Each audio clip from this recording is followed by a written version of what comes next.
Major breaking news in the last few moments. Emergency services respond to an ongoing incident in High Dam Tarn near Windermere. Emergency services are attending an ongoing incident. Firefighters are currently at the scene at High Dam Tarn near Windermere, according to a post from the Cumbria Fire and Rescue Service released at 2 p.m. Emergency services have cordoned off the area with a police officer blocking the path to the scene. The fire service have asked people to avoid the area while it responds to the incident. Also on News at 10 tonight. The US has reportedly hit Iran's Karg Island again ahead of Donald Trump's deadline for the regime to make a deal. A source told the Associated Press that the US hit military targets on the island, which is Iran's key oil export terminal. The strikes came hours ahead of the deadline President Trump has set for Iran to capitulate to his demands or face major attack. Wireless Festival has been cancelled after Kanye West was blocked from entering the UK ahead of his scheduled headline performance. The Home Office has withdrawn Ye's ETA, denying him entry to the United Kingdom. As a result, Wireless Festival is cancelled and refunds will be issued to all ticket holders, Wireless has said in the statement. Humans have seen the far side of the moon with the unaided eye for the first time as the Artemis 2 crew passed behind it during their lunar flyby. And how will passengers be affected by the possible jet fuel shortages? The impacts of the war in Iran are wide-ranging, and the latest industry to really feel its effect is aviation.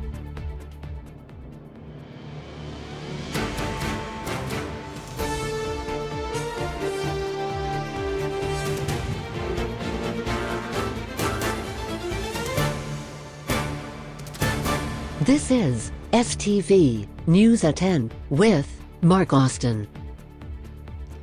Good evening. Emergency services are attending an ongoing incident in the Lake District.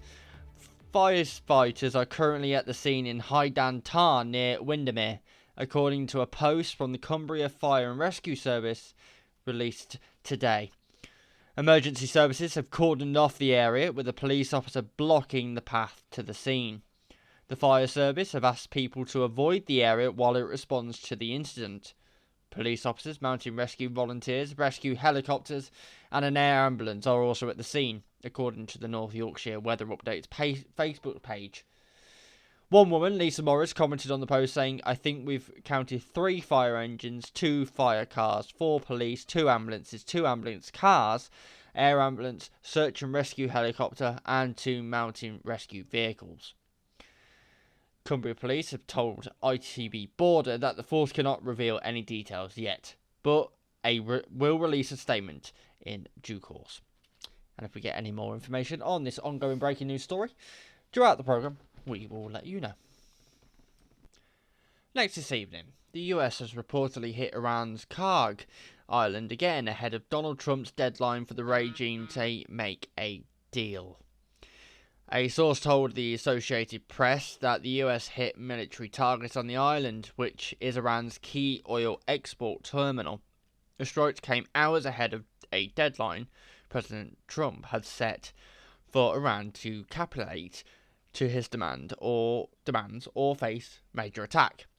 He said on Tuesday morning that whole civilization will die tonight if Iran did not make a deal and reopen the Strait of Hormuz.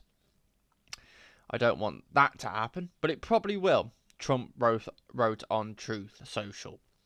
However, now that we have complete and total regime change, where different, smarter, and less radicalized minds prevail, maybe something revolutionary, wonderful can happen. Who knows? Well, our political correspondent, Robert Peston, is with me now. Robert, what else do we know? Well, Stephen, what we do know is the deadline is going to end at 1 a.m. tonight. We will find out tonight, though, one of the most important moments in the long and complex history of the world. 47 years of extortion, corruption and death will finally end. God bless the great people of Iran. That is what Trump said on Truth Social. Trump has suggested, though, that his latest deadline was final, saying he'd already given Iran enough extensions. It has convoyed its own 10-point plan to the end of the fighting through Pakistan, and key meditator Iran's state-run IRNA news agency said, "We only accept an end to the war with guarantees that we won't be attacked again." Head of Iran's diplomatic mission in Cairo told the Associated Press. A regional official involved in talks said his efforts had not collapsed. "We are still talking to both sides," he has said, speaking on condition of a nominality to discuss closed-door diplomacy. But as the US deadline to Iran approaches, US President J.D. Vance said on Tuesday, or should I say today, the war in Iran would end very shortly, adding that the nature of the conclusion would ultimately be up to the Iranians and whether or not they wanted to be a normal country. Okay, Robert Peston, thank you. Well, carrying on with this Iran war, the impacts of the war in Iran are wide-ranging, and the latest industry to really feel its effects is aviation. Iran has used its controls over the part of Strait of Hormuz to prevent vessels from travelling through the passage, creating a choke point for huge quantities of oil and gas supplies. Oil and gas markets have subsequently been sent into turmoil. Fuel is an airline's highest operating cost, so as oil prices surge and the possibility of shortage looms, companies have to work out how to weather the storm without knowing how long it could last. As oil prices continue to rise, STV News explains the aviation sector does now. So will flights be cancelled? Well, some airlines have already cancelled flights to specific destinations such as Tel Aviv due to their geographical proximity to the Iran conflict. Others have started cancelling flights because of fuel issues. The chief executive of Ryanair, for example, has said the airline will not be able to run its full summer schedule because of jet fuel shortages if the Strait of Hormuz continues to remain closed. Which flights could be cancelled? Mr. O'Leary said that airlines won't be able to choose which routes to cancel. Cuts will depend on which airports suffer fuel shortages. He said he expects to have only a few days' notice from jet fuel suppliers if there are issues, making disruption too hard to manage. That could then have a knock-on effect for passengers. What have different airlines said? Well, Ryanair have said that the airline will not be able to run its full summer schedule because of the jet fuel shortages if the Strait of Hormuz remains closed. The chief executive said that if the war in Iran doesn't end by the end of April, he expects European airlines to start cutting scheduled flights. Orkney, which flies from Guernsey to Birmingham, Bristol, Dublin, Edinburgh, Exeter, Jersey, Leeds, London, Manchester, Paris and Southampton, has said difficult decisions have had to be made in response to the rising fuel prices. This includes cancelling certain flights between mid-April and June, combining services from nearby UK airports to reduce the number of empty seats, and the introduction of a temporary fuel surcharge of £2 on all bookings made from March 20th. Skybus has said all flights between Cornwall and London have been cancelled from Friday, April 3rd because of rising fuel costs and a drop in passenger numbers. The route from Newquay Airport to London Gatwick was a public service obligation funded by Cornwall Council and the Department for Transport, but it is being pulled 2 months earlier than expected. Scandinavian Airlines have said that in March it will be cancelling around 1,000 flights, and April as a result of the surge in jet fuel prices. And the sharp increase in fuel costs is affecting the entire European aviation system. So where do the airlines get their jet fuel? According to data analytics from Kepler, 18.8 million tonnes of jet fuel were shipped out of the Strait of Hormuz last year, a little over a fifth of total global seaborne exports. China, the world's second largest jet fuel producer, is restricting exports. South Korea, another key producer, has cut output as it struggles to source crude oil to refine. More tankers are now bringing jet fuel from the US to Europe, but the quantity does not match the amount lost. In other news, the Wireless Festival has been cancelled after Kanye West was blocked from entering the UK ahead of his scheduled headline performance. The Home Office has withdrawn Kanye West's ETA, denying him entry to the United Kingdom. As a result, Wireless Festival is cancelled and refunds will be issued to all ticket holders, Wireless said in a statement.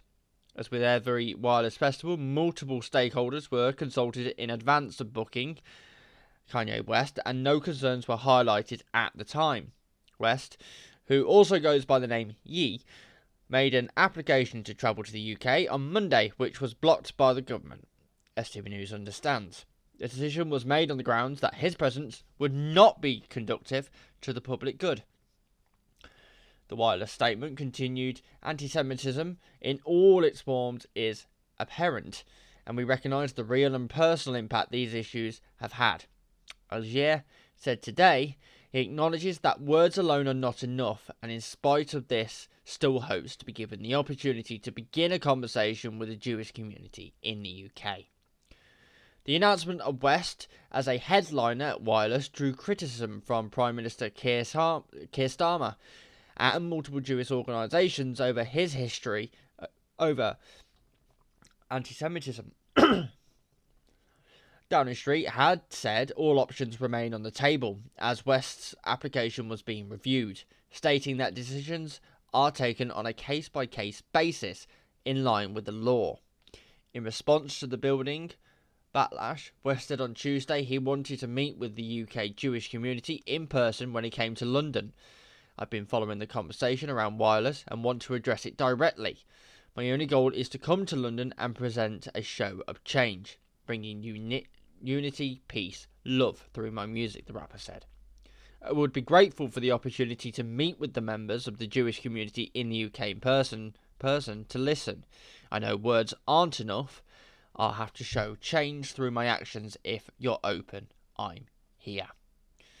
The president of the board of deputies of British Jews said the group would be willing to meet West as part of his journey of healing, but only after he agreed not to play at Wireless. It has been less than a year since Kanye West released a song entitled Hail Hitler, the culmination of 3 years of appalling anti-Semitism, Phil Rosenberger said. He also made a number of deeply offensive comments about the black community, saying that 400-year experience of slavery was like a choice. Even while claiming remorse today, his latest album includes a track first released last year, with the apparent title Gas Chamber. The Jewish community will want to see a genuine remorse and change before believing that the appropriate place to test this sincerity is on the main stage at Wireless Festival. And finally, humans have seen the far side of the moon with the unaided eye for the first time, as the Artemis Crew 2 passed behind it during their lunar flyby. The White House released their first photo taken by the crew of the far side on Tuesday. Humanity from the other side. First photo from the far side of the moon, captured from Orion, as Earth dips beyond the lunar horizon. The picture, dated April 6th, was captioned on a post on X. The Artemis 2 astronauts are on their way back to Earth from the moon after going deeper into space than any humans have ever gone before. The Orion spacecraft travelled at a record-breaking 252,756 miles away from Earth on Monday evening, becoming so close to the moon it appeared to them the size of a basketball held at arm's length, NASA said. This is not the first image of the far side of the moon ever, but it is the first photograph of it to have been taken by a human. In 1959, the Luna 3 spacecraft launched from Kazakhstan and reached the moon, capturing and sending back grainy images of that part of its surface. However, the astronauts were the first humans to see some parts of the moon's far side. As planned, the Artemis II crew lost contact with Earth for around 40 minutes during their journey behind the moon. After seeing the far side, the crew then entered a period where the moon eclipsed the sun before making their journey back to Earth, with Mercury, Venus, Mars and Saturn visible during the darkness. The White House today shared the photograph in a second post to X, writing, "Totality beyond Earth. From lunar orbit, the moon eclipses the sun, revealing a view few in human history have ever witnessed."